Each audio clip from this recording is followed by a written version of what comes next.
Ну что, привет всем в дождливую либо зимнюю какую-то погоду. Надоело. Постоянно скрипят дворники лобового стекла. Сейчас вот только что я поменял их на новые, но они все равно скрипят. Да, один перестал скрипеть. Как это выглядит? Включаем зажигание.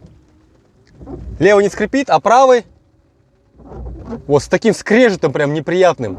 Хотя дворник-то новый, дорогущий дворник, хороший, качественный, он все равно скрипит. Решение очень простое. Это самый простой лайфхак, как избавиться от скрежета даже на бэушных дворников.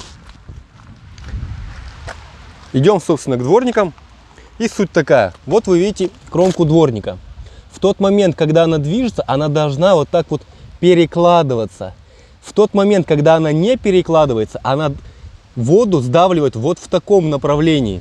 То есть как бы на срез. Из-за этого дворник начинает скрипеть. Как это решить?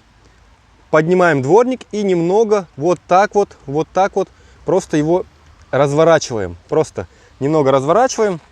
Как бы делайте это аккуратно, не сильно. Так, нет, нужно еще немного. Просто вот так вот немного развернуть. Да, обратите внимание, что само крепление пластиковое, чтобы вы его не сломали. Все, дворник стоит. Идем в салон и смотрим. Ничего сейчас я не делал. Все, пробуем. Включаем зажигание. Все, ребята, все. Даже посмотрим, как он будет работать без воды. Смотрим. Просто тишина. Просто тишина. Все, вот так вот решается эта проблема. Очень просто. Да, теперь тишина.